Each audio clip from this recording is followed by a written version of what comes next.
আসসালামু আলাইকুম প্রিয় শিক্ষার্থীবৃন্দ। অধ্যায় 3.2 অর্থাৎ ডিজিটাল ডিভাইসের তৃতীয় ক্লাসে আপনাদের স্বাগতম। আমরা গত দুটি ক্লাসে মৌলিক এবং যৌগিক গেটগুলো সম্পর্কে জেনেছি। আজ জানবো এই গেটগুলো আমরা কিভাবে ব্যবহার করব। এই গেটগুলো আমরা মূলত ফাংশন বাস্তবায়নে ব্যবহার করে থাকি। তো যদি কোনো ফাংশন এরকম হয় যে A B into A bar plus BC, তো এই ফাংশনটিকে যদি বলে বাস্তবায়ন করতে হবে, তাহলে আমরা মৌলিক গেটগুলো ব্যবহার করে কিভাবে এই ফাংশনটি বাস্তবায়ন করতে পারি। যেহেতু এখানে কোথাও হোল বার নাই, অর্থাৎ যৌগিক গেটের ব্যবহার নাই, আমরা প্রথম ইকুয়েশনটি মৌলিক গেট দিয়েই আপনাদেরকে বাস্তবায়ন করে দেখাচ্ছি। তো ফাংশনে আমরা দেখব কয়টা ভেরিয়েবল আছে। এই ফাংশনটিতে ভেরিয়েবল আছে তিনটি, একটি এ, একটা বি এবং একটি সি। আমরা প্রথম এ, বি এবং সি এই তিনটি লাইন টেনে নিব। এ, বি এবং সি লাইন টানার পর আমরা এখানে একটি এ বার দেখতে পাচ্ছি। এ বারের জন্য এ থেকে নট গেট পাস করে অপর আরেকটি লাইন টেনে নিব, যেটি এ বারকে রিপ্রেজেন্ট করবে।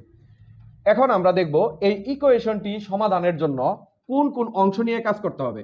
যেহেতু এখানে আমাকে প্রথম এ বি তৈরি করতে হবে, এ এবং বি গুণ করতে হবে। তো আমরা জানি এন্ড গেট বুলিয়ান অ্যালজেব্রার গুণের কাজ করে, সেই ক্ষেত্রে এ এবং বি থেকে দুটো লাইন এনে আমি এন্ড গেটের ভিতর দিয়ে পাস করব। এখানে আমরা আউটপুটে এ বি পাবো। এখন দেখেন এ বি পাওয়ার পর ব্র্যাকেটের ভিতরের অংশে দেখি এ বারের সাথে বিসি যোগ আকারে আছে। তো আমরা যদি এখানে অলরেডি আমরা এ বার তৈরি করছি, তো আমরা যদি বিসি তৈরি না করি তাহলে এ বারের সাথে আমি কাকে যোগ করব। তো প্রথম আমরা বি এবং সি তৈরি করব। বি এবং সি থেকে দুটি লাইন নিয়ে আবারও এন্ড গেটের ভিতর দিয়ে পাস করলাম, এতে আমরা বিসি পেলাম। তো বিসির সাথে কে যোগ আকারে আছে?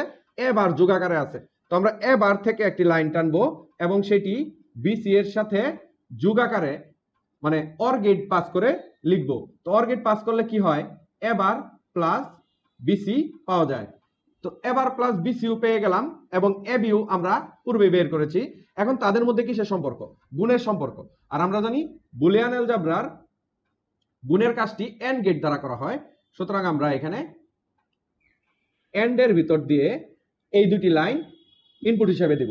আউটপুটে আমরা পাবো A B into A bar plus BC. তো আশা করি আপনারা মৌলিক গেটের মাধ্যমে কিভাবে ফাংশন বাস্তবায়ন করতে হয় সে সম্পর্কে একটি ধারণা পেয়েছেন।